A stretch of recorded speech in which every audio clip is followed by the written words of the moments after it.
अस्सलाम वालेकुम। Programme replay के साथ मैं हूं आपका होस्ट इमरान सिद्दीक। और कराची किंग्स जिसने लाहौर में फतवाहत की हैट्रिक की थी, कराची पहुंचने के बाद, अपने होम ग्राउंड पर पहुंचने के बाद शिकस्तों की हैट्रिक मुकम्मल कर ली और 3 मैचेस वो लगातार अब हार चुके हैं। 6 मैचेस में 3 फतवाहत हैं, 3 जो है वो डिफीट हैं। कल इस्लामाबाद ने एक और मैच में कामयाबी हासिल की। जो पहला मैच था दिन का, उसमें हैदराबाद ने रावलपिंडीज़ को शिकस्त दी और रावलपिंडीज़ का जो सफ़र है पाकिस्तान सुपर लीग में वो अब ख़त्म हो चुका है। उनका कोई चांस नहीं। अगले 4 मैचेस वो जीत भी जाते हैं तब भी प्लेऑफ के लिए क्वालिफाई नहीं कर सकेंगे। हैदराबाद ने अपने चांसेस को जो है वो इंक्रीज़ कर लिया है। 7 में से 3 मैचेस वो लगातार जीत चुके हैं, 4 मैचेस वो लोग हारे हैं। तो बड़ा एक इंटरेस्टिंग स्टैट भी है कि कराची किंग्स की टीम गुज़िश्ता 6 सालों में इस्लामाबाद यूनाइटेड के ख़िलाफ़ एक भी मैच जो है वो जीतने में कामयाब नहीं हो सकी। कल भी हमने देखा कि वो एक बड़ा स्कोर बनाने में कामयाब नहीं हुए, हालांकि प्लेटफॉर्म मिला था और उस टोटल को इस्लामाबाद ने बड़ी आसानी से जो है वो चेज़ कर लिया। जुनैद अकरम रोज़ाना की तरह हमारे साथ मौजूद हैं। Junaid, welcome to the show. और ये तो मुझे कल वर्ल्ड कप याद आ गया पाकिस्तान इंडिया का। पाकिस्तान बायलैटरल में हरा देता है, चैम्पियंस ट्रॉफी में हरा देता है, लेकिन वर्ल्ड कप में कभी इंडिया को नहीं हरा पाता। तो यही कराची किंग्स के साथ हो रहा है कि गुज़िश्ता 6 सालों में 11 मैचेस हो चुके हैं, तकरीबन 11 या 12, उसमें कराची किंग्स ने एक भी मैच में इस्लामाबाद को शिकस्त नहीं दी। इमरान, देखें, बहुत शुक्रिया आपका। पहले तो इस बात का हमें ये ऑलमोस्ट कंफर्म हो गया है कि कल की जो विकेट थी वो इतनी बेहतर विकेट नहीं थी कि जिसकी वजह से जो है जिस पे रन ना दोपहर को बने ज़्यादा ना शाम को, क्योंकि सेम विकेट रिपीट हुई थी। इस्लामाबाद ने तो अच्छी बैटिंग इस्लामाबाद ने अच्छी बैटिंग की। 3 टीमों ने फंस के बैटिंग की, जिसमें जीतने वाली टीम हैदराबाद किंग्समैन भी थी। और उसके लेकिन जिस तरह फ्लुएंटली जिसने बैट किया है वो इस्लामाबाद यूनाइटेड है। तो उन्होंने ये दिखा दिया कि वो चैंपियन टीम है और इसी की वजह है कि वो जितने भी पीएसएल के टेन्योर्स पुराने गुजरे उसके अंदर उन्होंने बेहतरीन किस्म की बैटिंग की है, बॉलिंग की है, क्योंकि पिच को बहुत अच्छी से रीड करते हैं। चैंपियन टीम की तरह वो लोग खेलते हैं। दूसरा, जहां तक आपने बात करी कि जिस तरह पाकिस्तान और भारत का वर्ल्ड कप में मुकाबला होता है, उसी तरह जो है वो इस्लामाबाद यूनाइटेड और कराची का होता है। लेकिन उसकी रीजन ये नहीं है कि कराची किंग्स जो है वो खराब खेलता है। उसकी रीजन ये है कि इस्लामाबाद यूनाइटेड एक चैंपियन टीम की तरह बहुत अच्छी क्रिकेट खेलता है, बहुत नापीतुली क्रिकेट खेलता है, बहुत समझ बूझ के खेलता है। ना आपको उनके ओनर्स जो है वो ज्यादा इंटरफेयर करते हुए नजर आएंगे, ना उनकी मैनेजमेंट आपको ज्यादा, हर चीज, हर बंदे को रिस्पॉन्सिबिलिटी दी हुई है। शादाब की कप्तानी को दाद बड़ी अच्छी बनाते हैं, टीम अच्छी बनाते हैं। शादाब कल इंजरी से वापस आए, आके शादाब ने रन विकेट्स भी आपने देखे, लगा मुझे कि 100% फॉर्म के अंदर है। लेकिन खुशाइन चीज ये है कि ये जो ऊपर वाली जो 3 टीमें हैं ये ऊपर जाती जा रही हैं। और मजा का आप टूर्नामेंट होगा जब चौथी और 5वीं पोजीशन के लिए, बेसिकली एलिमिनेटर के लिए चौथी पोजीशन के लिए जब मैचेस होंगे, तो अब हर टीम जो है वो उसकी तरफ जाएंगी, क्योंकि ऊपर की जो 3 टीमें, पेशावर ज़ल्मी, मुल्तान सुल्तान और इस्लामाबाद यूनाइटेड, ये काफी हद तक सेफ लग रही हैं। पेशावर ज़ल्मी तो 13 पे ऑलमोस्ट क्वालिफाई कर चुकी है। बिल्कुल, आगे जाके हम पॉइंट्स टेबल भी देखते हैं। लेकिन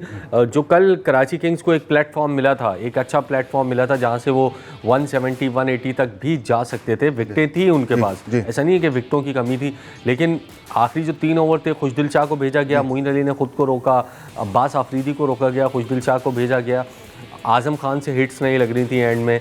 रिजा हेंड्रिक्स की बड़ी स्ट्रेंज इनिंग्स थी। मतलब आप जब पहले ही ओवर में बैटिंग करने के लिए आते हैं और 20वें ओवर में आप नॉट आउट जा रहे हैं, वो भी आप 50 रन करके, तो बड़ी स्ट्रेंज टाइप ऑफ बैटिंग थी कराची किंग्स की कल। एक्चुअली हुआ क्या कि रिजा हेंड्रिक्स जो है वो अपने सर्वाइवल के लिए भी खेल रहे थे। पहली विकेट जल्दी आउट होने के बाद जो है उसके बाद जो है वो जेसन रॉय ने और रिजा हेंड्रिक्स ने जो बड़ी अच्छी बारी खेली।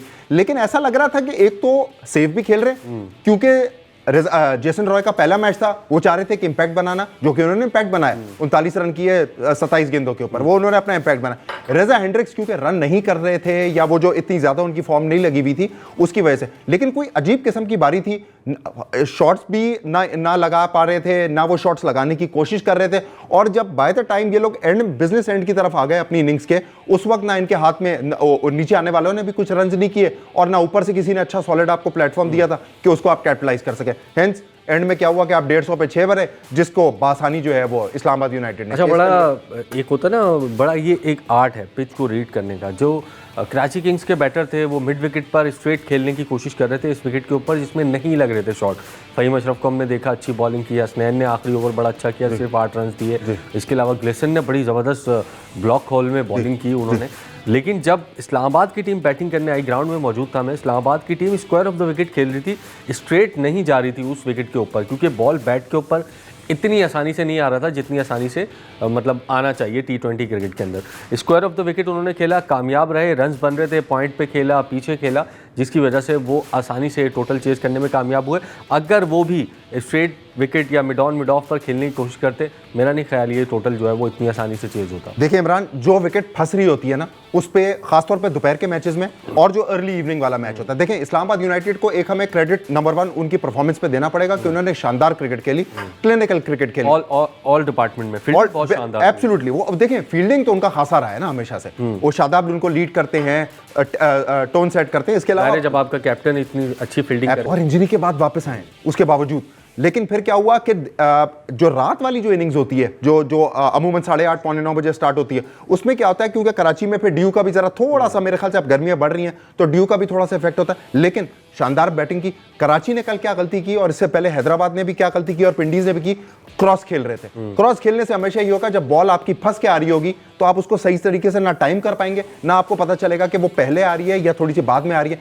इसीलिए हमेशा जब भी कोई आपकी विकेट फंस रही है, स्ट्रेट डाउन द ग्राउंड आप वी में खेलने की कोशिश करें, क्योंकि जितना आप वी में खेलने की कोशिश करेंगे उतना आपके आसान। ठीक है, एक आध बॉल ऑन दिया पाएगी, आप ड्राइव करने की कोशिश करेंगे, आप फंसेंगे, कैच हो सकता है, लेकिन इस्लामाबाद ने मौका नहीं दिया ना स्ट्रेट खेलने का। Faheem Ashraf short pitch ball कर रहे थे, स्लो शॉर्ट पिच बॉलिंग कर रहे थे, तो लिसन जो है वो बहुत ब्लॉक हॉल में बॉलिंग कर रहे थे, पूरी प्रॉपर एक प्लानिंग के साथ बैक ऑफ लेंथ की, और बैक ऑफ लेंथ उन्होंने बॉल की और ब्लॉक होल्ड में बॉल की। हमारे जरा सी भी अगर बॉल, अच्छा बैक ऑफ लेंथ को जो है वो आपको क्रॉस ही खेलना पड़ेगा, जो आपकी यॉर्कर होगी नंबर 1 उसको निकालना बहुत मुश्किल है, उस पर हिट्स नहीं लग सकती, लेकिन बड़ी जबरदस्त चैंपियन क्रिकेट खेली।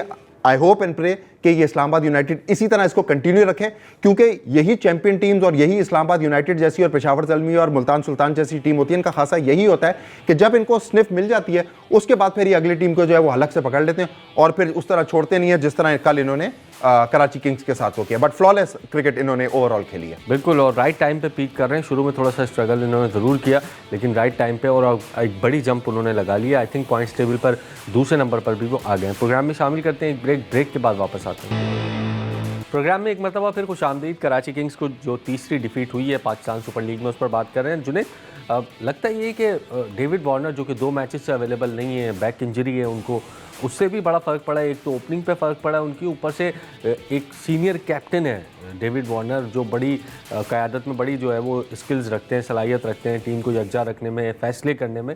तो जब आपका रेगुलर कैप्टन ना हो और आपको कैप्टनसी देनी पड़े मोइन अली को या दीगर प्लेयर्स को, उससे भी बड़ा फ़र्क पड़ता है। बिल्कुल फ़र्क पड़ता है। पहले तो हमें हमारी नेक ख्वाहिशात डेविड वार्नर के साथ कि जल्दी से रिकवर हो, बिकॉज ये PSL के लिए अच्छा है, उनकी टीम के लिए अच्छा है, बिकॉज वो बड़े इंपैक्ट प्लेयर है। 7 बैक ऊपर अच्छे रन कर रहे थे, लेकिन कल वो भी नहीं कर सके। लेकिन जेसन रॉय ने दिखाया, अगर ये और जेसन रॉय ओपनिंग करते हैं, डेविड वार्नर या कोई इनमें से एक 3 पे आ जाता है, 7 बैक डेविड वार्नर या इनमें से कोई एक 3 पे आ जाता है जेसन रॉय, तो ये टॉप 3 इनका बड़ा खतरनाक होगा और ये इनको टेम्पो देगा, मोमेंटम देगा। और नीचे आने वाले जितने भी प्लेयर है, सलमान अली आगा का बल्ला अभी तक नहीं चला है, मोइन अली का बल्ला चला है लेकिन कल नहीं हुआ, इस तो एक काफ़ी हद तक इनकी टीम जो है वो शॉर्ट हो सकती है। लेकिन जहां तक आपने कप्तानी की बात की, देखें इमरान, बात ये होती है कि जब कोई स्क्वाड बन रहा होता है ना या टीम सेलेक्ट होती है, तो वाइस कप्तान उसी को बनाया जाता है कि जो खुदा ना खास्ता अगर कप्तान नहीं होगा तो उसको हम वाइस कप्तान बनाएंगे। जब हसन अली को आपने वाइस कप्तान बनाया है तो मोइन अली को फिर आप वहां से क्यों मेंटली जब आप टीम पाकिस्तान का नेशनल T20 कैप्टन भी आपकी टीम में है, आप उसको बना सकते हैं। लेकिन जब PSL की जब कराची किंग्स की एडमिनिस्ट्रेशन ने, ओनर्स ने, इंतजामिया ने, कोचेस ने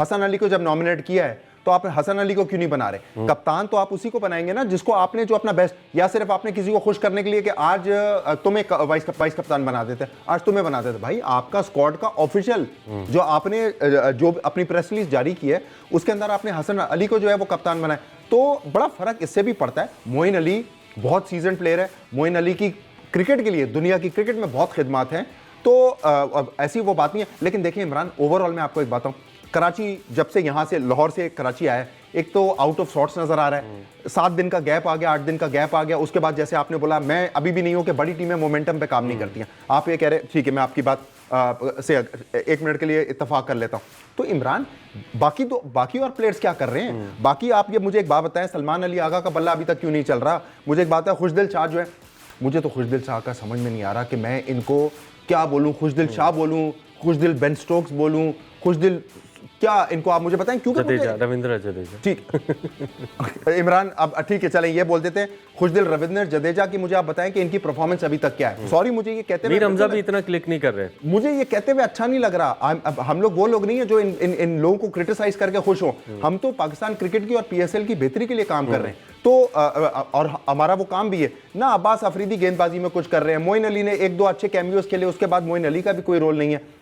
हसन अली बेचारे अपने तौर पे जो है वो लगे हुए हैं। Mir Hamza bits and pieces performance है, बिट्स एंड पीसेस वाली परफॉर्मेंस है। अब आप मुझे एक बात बताएं ना इमरान, कि अगर आप इसी तरह मेकशिफ्ट बॉलर से, खुशदिल शाह से, मोइन अली भी चले, एक तरफ से आपके 4 ओवर वाले बॉलर तो नहीं है, अगर आप उनसे बॉलिंग करवा रहे हैं तो बकाया लोगों का जो काम है, हसन अली कब तक आपके परफॉर्म करते रहेंगे? मीर हमजा को भी तो अपना हाथ खड़ा करना पड़ेगा कि भाई मैं भी हूं। पूरा सीजन ऑफ जा रहा है उनका, मीर हमजा का। महंगी साइनिंग है सारी। अब तो ये इन पे डिपेंड करता है कि इनके मालिकान पे जिन्होंने इनको खरीदा है कि वो इनसे पूछे, क्योंकि लीग क्रिकेट जैसे आपने कल बोला था, लीग क्रिकेट जो है, फ्रेंचाइज क्रिकेट जो है, वो इट्स ऑल अबाउट परफॉर्मेंस। आज आप इस टीम के कप्तान है, कल हो सकता है इस टीम का कप्तान ना हो और पिक भी ना किए जाए। सो लम्हा फिक्रिया है कराची किंग्स के लिए। डेविड वार्नर उम्मीद है कि नेक्स्ट मैच में शायद वापस आ जाए कराची किंग्स के लिए, तो लगता है ये कि रिजा हेंड्रिक्स को फिर इनको ड्रॉप करना पड़ेगा, क्योंकि जैसन रॉय ने आके इम्पैक्ट डाला है। मोइन अली एक ऑलराउंडर है इनके, तो मुझे लगता है कि रिजा हेंड्रिक्स की जगह ही फिर डेविड वार्नर आएंगे अगर नेक्स्ट मैच में आए थे। देखिए इमरान, डेविड वार्नर और जेसन रॉय ये दो एक तरह के खिलाड़ी हैं, ठीक है। रजा हेंड्रिक्स की कल की इनिंग हम उस पर क्रिटिसाइज करते हैं कि 51 किए, 44 गेंदों पे चौके, 4 चौके मारे, लेकिन ऐसी विकेट पे इमरान जो थोड़ी सी जरा फंस रही थी, उसमें आपको एक ऐसा प्लेयर चाहिए बाबर आजम टाइप का, जिसके इर्द गिर्द सब खेले। वार्नर अगर ऊपर से आउट हो गए, जेसन रॉय अगर हिट लगाते हुए ऊपर से आउट हो गए, दोनों एक ही टाइप के प्लेयर हैं, तो रजा हेंड्रिक्स जैसा आपको एक प्लेयर चाहिए जो बीच में है। सो अब ये इनकी मैनेजमेंट को डिसाइड करना है कि फॉर द टाइम बीइंग आपने डेविड वार्नर को रेस्ट कराना है अनलेस अंटिल 100% रिकवरी, और उसके बाद फिर उनको लेके आए जो बिजनेस एंड हो, कि फर्ज करें ये एक एलिमिनेटर के लिए क्वालिफाई कर लेते हैं, उस वक्त उनको वो लेके आए। लेकिन इस वक्त रजा हेंड्रिक्स को 51 करने के बाद हम उनको क्रिटिसाइज तो कर रहे हैं उनके स्लो स्ट्राइक रेट की वजह से, लेकिन हमें ये भी देखना है कि ओवरऑल पिच की कंडीशन क्या थी, ओवरऑल सिचुएशन क्या थी, उसमें रजा हेंड्रिक्स ने मेरे ख्याल से अच्छा खेला। अब बाकी जो प्लेयर्स हैं, सलमान अली आ गए हैं, मोइन अली हैं, खुशदिल शाह हैं, अब्बास अफरीदी हैं, ये कुछ करे ना आके। क्या हमने अब्बास अफरीदी बॉलिंग में, बैटिंग में ठीक है, 1-2 इनिंग्स उन्होंने खेली हैं, बॉलिंग में परफॉर्म नहीं कर रहे हो। इमरान क्या इनिंग, मैं एक तो मुझे बड़ा अजीब सा लगता है कि मैं आपसे इत्तेफाक नहीं करता किसी चीज के ऊपर, अच्छा नहीं लगता। आप सीजन आदमी है, राइट है, मेरा राइट है, तो फिर मैं बोलता हूँ अब्बास अफरीदी ने कहाँ परफॉर्मेंस दी है। 15 कर लिए होंगे, 12 गेंदों के ऊपर, 10 कर लिए 3 गेंदों के ऊपर, वो छोटे मोटे कैमियोज है। इमरान ऐसी सिचुएशन के अंदर जहां आपको जरूरत है खुशदिल शाह को फायर करने की है, ठीक है, अब्बास अफरीदी को ज्यादा गेंद वो नहीं मिले, एक ही गेंद कल उनको गाले बन, लेकिन इससे पहले भी तो इन्होंने आगे कोई परफॉर्मेंस नहीं की ना। अगर अब्बास अफरीदी इस टीम में तो प्राइमरीली अपनी बॉलिंग की वजह से, तो बॉलिंग में तो कोई परफॉर्मेंस वो दिखाए, तो कराची किंग्स को जाना पड़ेगा ड्राइंग बोर्ड पे, दोबारा बैठना पड़ेगा कि हमारे जो ऊपर के 3 वाले हैं उसमें हमने क्या बनाना है। अगर हम डेविड वार्नर को लेके आते हैं तो क्या हम जेसन रॉय को बैठाएं, क्योंकि मेरी बुक के हिसाब से रजा हेंड्रिक्स को मैं नहीं बिठाऊंगा। और मेरे हिसाब से तो आप मीर हमजा को बिठा के एहसानुल्लाह को ट्राई कर सकते हैं, क्योंकि जहाँ पर ऐसी विकेट्स होती हैं वहाँ पर आपको तेज पेस का जो बॉलर होता है, कल जो गिलेसन ने काम किया है, वो आप ऐसा बॉलर टीम में शामिल कर सकते हैं। जैसे नाहिद राना ने ज़बरदस्त कराची के विकेटों पर बॉलिंग की, शरीफुल इस्लाम ने ज़बरदस्त बॉलिंग की, हारिस रऊफ़ है, शाहीन शाह अफरीदी हैं, तो ऐसा आपको एक पेसर चाहिए जो कंसिस्टेंटली 140 से अबव बॉलिंग करे। मीर हमजा की अगर हम बात करते हैं या हसन अली की बात करते हैं, वो ऐसे बॉलर नहीं है जो कंसिस्टेंटली आपको 140 से ऊपर बॉल करके दें। तो एहसानुल्लाह आपके पास एक ऐसे बॉलर है जो मुझे लगता है कि इसलिए आपके बड़े काम आ सकते हैं। जिन प्लेयर्स का आपने नाम लिया, नाहिद राना का, हारिस रऊफ का, हमारा जितना भी इख्तलाफ हो, इख्तलाफ उनकी परफॉर्मेंस की वजह से, लेकिन उनकी पेस तो हम उनसे नहीं छीन सकते। शाहीन अफरीदी और जितने भी पेस बॉलर्स हैं, ग्लेसन हो गए, सब ने अपनी पेस की वजह से बैट्समैन को बैकफुट पे रखा हुआ है और उनको चार्ज नहीं करने दिया। मीर हमजा के साथ प्रॉब्लम यह है कि मीर हमजा को मैं कहता हूं मिलिट्री मीडियम बॉलर है कि जैसे एक आए और आके सीधी सीधी गेंद कर दी, जो मोहम्मद आमिर भी फेस कर रहे हैं। पिच में वेरिएशन अगर नहीं है तो वो बहुत आसानी से उनको खिला जा रहा है, ठीक है। सो इंपॉर्टेंट पार्ट ये है कि जो प्लेयर्स के आपने नाम लिए, इन सबको जो है, इन सब ने अपनी पेस की वजह से वो किया। And the most important part is कि अब कराची वाली जो टीम है उनको थोड़ा सा जरा अपना बेहतरी की तरफ जाना पड़ेगा, थोड़ा सा अपना बैठना पड़ेगा, दोबारा सोचना पड़ेगा। चांस नहीं है अब। इमरान, एक आखिरी चीज मैं इस आपको ये मेंशन कर दूं, चेयरमैन साहब ने जो अभी तमाम टीम्स के लिए जो डिनर रखा था, मोहसिन नकवी साहब ने, उसमें उन्होंने जो उनकी वीडियो जारी हुई है पाकिस्तान क्रिकेट बोर्ड की ऑफिशियल, उसके अंदर उन्होंने एहसान उल्लाह को रोक के पूछा कि अब कैसी तबीयत है तुम्हारी, तो उन्होंने बोला कि बहुत बेहतर है। इसका मतलब है एहसान उल्लाह एक तो नंबर 1 मोराल बहुत हाई होगा कि चेयरमैन पाकिस्तान क्रिकेट बोर्ड, हमारे इंटीरियर मिनिस्टर साहब मोहसिन नकवी साहब ने उनकी तबीयत पूछी। साफ सी बात है, एक बड़े स्टेचर का आदमी आपसे पूछेगा तो आप वैसे भी आपका वो होता है। सो उन्होंने बोला कि मैं बेहतर फील कर रहा हूँ। तो एहसान उल्लाह बिल्कुल बहुत इंपॉर्टेंट है कराची किंग्स के लिए वो, क्योंकि पेस उनका बहुत अच्छा है और यहाँ पर हमने देखा है कि जो भी पेसी बॉलर है वो बैट्समैनों को जो है वो स्ट्रगल कर रहा है, बैट्समैनों को मुश्किलात में डाल रहा है। प्रोग्राम में शामिल करते हैं एक ब्रेक के बाद वापस आकर सलमान अली आगा ने कल मैच हारने के बाद एक बड़ी इंपॉर्टेंट बात की है, उस पॉइंट पर डिस्कशन करेंगे। सलमान अली आगा को भी सुनेंगे एक ब्रेक के बाद। प्रोग्राम में एक मरतबा फिर खुश आमदीद। और सलमान अली आगा जो कि कराची किंग्स से खेल रहे हैं, कल जो मैच आ रही कराची किंग्स की टीम, उसके बाद उन्होंने मीडिया से बातचीत की, बड़ी इंपॉर्टेंट बात की, क्योंकि समीर मिन्हास जो है वो इस्लामाबाद से बड़ी अच्छी परफॉर्मेंसेस का मुजाहरा कर रहे हैं। लोग ये मुतालबात कर रहे हैं कि इनको पाकिस्तान की T20 टीम में शामिल किया जाए। सलमान अली आगा ने कहा कि पाकिस्तान सुपर लीग से नेशनल टीम की सिलेक्शन नहीं होनी चाहिए, और उनके मुँह से ये बयान इसलिए फिर में बड़ी इंपॉर्टेंट बात की है सलमान अली आगा ने कि सिर्फ यहाँ से प्लेयर आइडेंटिफाई होना चाहिए, सिलेक्ट नहीं होना चाहिए। क्योंकि हमने माजी में मिसालें देखी हैं, उन्होंने खुद कहा कि हमने PSL से प्लेयर सेलेक्ट किए, इंटरनेशनल स्टेज पर आए, वो मुश्किलात से दो चार हुए। तो साहिबजादा फरहान को हम देखते हैं PSL में परफॉर्म करने के बाद डोमेस्टिक में गए, और उसके बाद जब इंटरनेशनल में आए ज़बरदस्त परफॉर्मेंस रही। तो बड़ा इंपॉर्टेंट एक पॉइंट रेज किया है सलमान अली आगा ने सिलेक्टर्स के लिए ख़ास तौर पर। इमरान बहुत अच्छी बात की। ये उस बंदे के मुंह से आप सुन रहे हैं कि जो डोमेस्टिक क्रिकेट की वैल्यू को समझता है, जिसके नजदीक जो उसी से आया है, उसके नजदीक वहां पे रन करना, वहां विकेटें लेना, वहां विकेट कीपिंग में अच्छे कैचेस पकड़ना, स्टंप्स करना, उसके लिए इंपॉर्टेंट है। Very well said. और सलमान अली आगा हमेशा से एक बहुत नॉलेजेबल और एक बहुत ठहरी हुई तबीयत के मालिक है, और ये कल इनकी प्रेस कॉन्फ्रेंस में इन्होंने बहुत अच्छा, और देखें अपने ऊपर ब्लेम भी ले रहे हैं कि मैं रन नहीं कर पा रहा, मेरे T20s में भी रन नहीं हो रहे थे, मैं 20, 22, 25 बना रहा हूं, लेकिन मैं उसको कंटिन्यू करके आगे नहीं लेके जा रहा। और कमाल की बात इन्होंने ये की है कि PSL की परफॉर्मेंस पे लड़कों को, बच्चों को सिर्फ आइडेंटिफाई करें, और उसके बाद फिर उनको आप बोलें कि जाएं डोमेस्टिक क्रिकेट खेलें, यहां पे बनना है, पूरा पका दें उनको, पूरा पकाएं।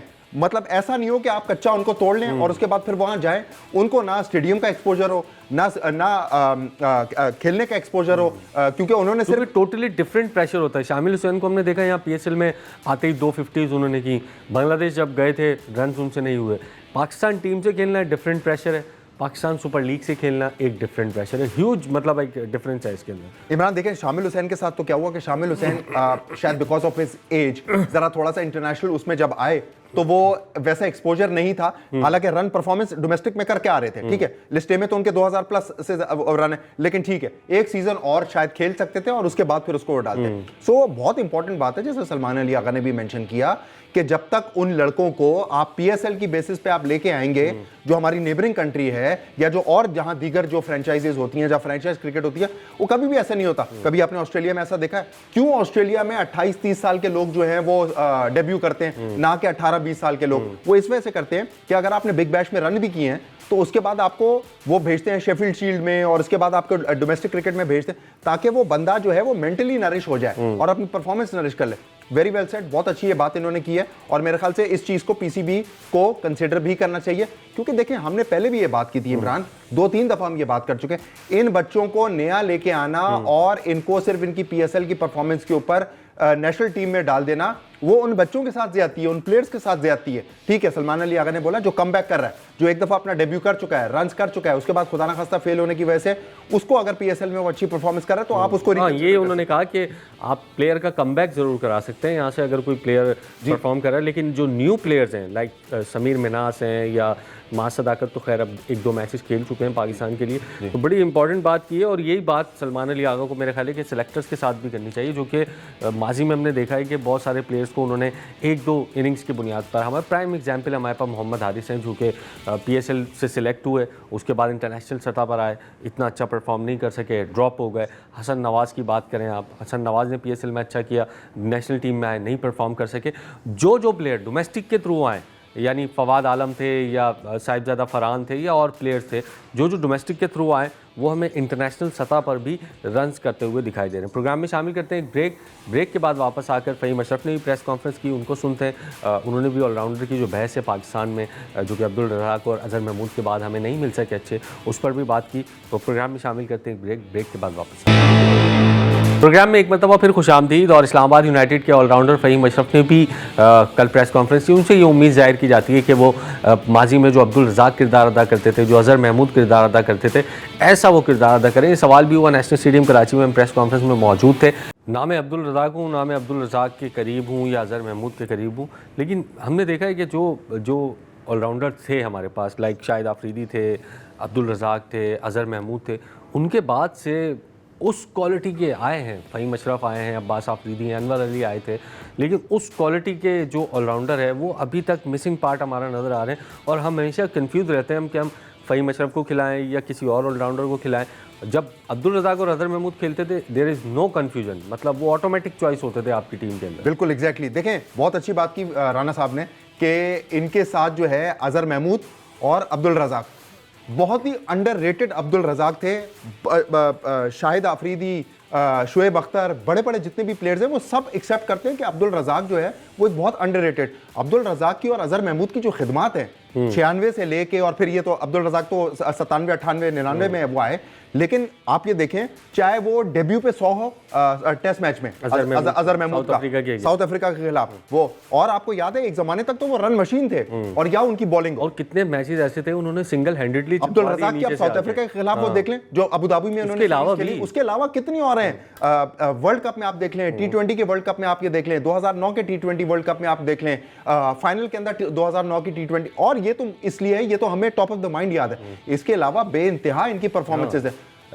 फ़हीम अशरफ ने बहुत, ज़ाहिर है आपको वही परफॉर्मेंस याद रहती है जो बड़े इवेंट्स में होती है, बायलैटरल में तो परफॉर्मेंस होती रहती है, वो ज़ाहिर लोग याद नहीं रखते हैं। तो ये चीज़ हमारे इमरान, सॉरी आपकी बात कर रहा हूँ, यही चीज़ अगर बायलैटरल में परफॉर्मेंस याद नहीं रहती, इसी की वजह से तो हमारे अच्छे अच्छे प्लेयर्स, अनवर अली जैसा ऑलराउंडर आप मुझे बताएं, कितना जबरदस्त ऑलराउंडर था, इंपैक्टफुल ऑलराउंडर था, वो भी कहीं गायब हो गया, कहीं नजर नहीं आ रहा। इसके अलावा फ़हीम अशरफ भी जो है वो कभी टीम में है, कभी नहीं है। देखिए इमरान, प्रॉब्लम ये है, जैसे सलमान अली आगा ने भी बोला और फ़हीम अशरफ का भी कहने का यही मकसद है कि 1, 2, 3 परफॉर्मेंस की बेसिस पे आप बच्चों को ना लेके आए। समीर मिनाज को अगर ये लेके आते हैं, मैं थोड़ा सा पॉइंट से 1 मिनट हट रहा हूं, समीर मिनाज को अगर लोग वो कह रहे हैं कि जी इसको आप टीम में डाल दो, उसके साथ ज्यादती होगी। इस वक्त वो अच्छा कर रहा है। अच्छा, वो इस वक्त तो खुश हो जाएंगे समीर मिनाज के चलें पाकिस्तान टीम में आ गए, लेकिन बाद में 2-3 साल बाद उनको ये रियलाइज़ होगा कि नहीं यार, मैं जल्दी चला गया था, जिसकी वजह से मेरे करियर में फ़र्क पड़ा। पॉइंट्स टेबल भी हमारे सामने मौजूद है। पेशावर ज़ल्मी टॉप पर है भाई, 7 मैचेस में 6 फतुहात, 1 नो रिजल्ट है, 13 पॉइंट्स। इस्लामाबाद ने कल का मैच जीतकर लंबी छलांग लगाई है, दूसरे नंबर पर वो आ गए हैं। 7 मैचेस में से 4 मैच जीते हैं, 2 हार गए, 1 नो रिजल्ट है।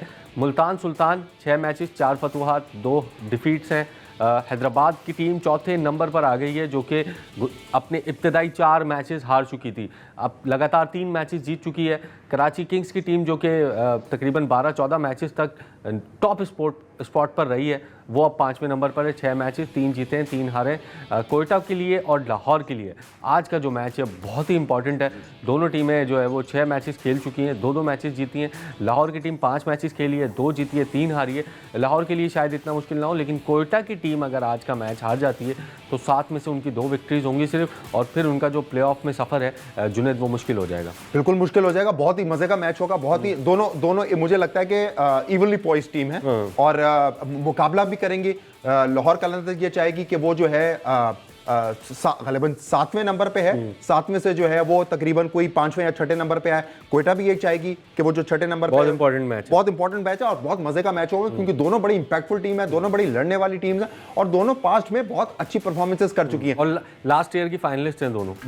लास्ट ईयर की दोनों फाइनलिस्ट है। तो कोयटा जो है वो अपना बदला उतारने की कोशिश करेगा, लेकिन जो सबसे जबरदस्त इसके अंदर जंप है वो है हैदराबाद किंग्समैन की। आप देखिए बॉटम ऑफ द टेबल से 7वें नंबर से 8वें नंबर से, एक टाइम तक तो हैदराबाद और इनमें जंग हो रही थी ना कि कौन 8वें नंबर पे आखिरी नंबर पे आएगा। उसके बाद चौथे नंबर पे आना, एलिमिनेटर वाली पोजीशन के ऊपर आना, बहुत बड़ी अचीवमेंट है। और आज दुआ करते हैं कि शायकीन तो खैर नहीं है, लेकिन एक हमारे देखने वालों के लिए एक बहुत अच्छा वो मैच हो।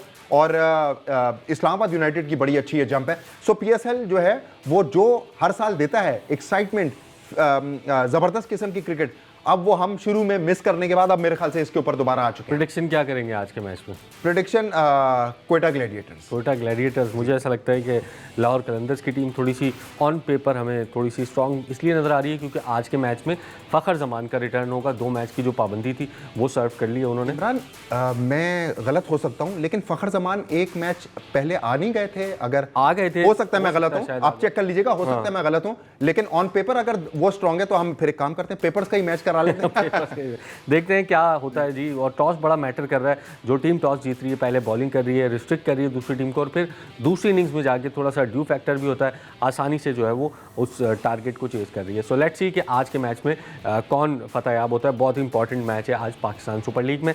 प्रोग्राम का वक्त खत्म हुआ, कल एक और प्रोग्राम के साथ आपकी खिदमत में हाजिर होंगे। तब तक के लिए अल्लाह।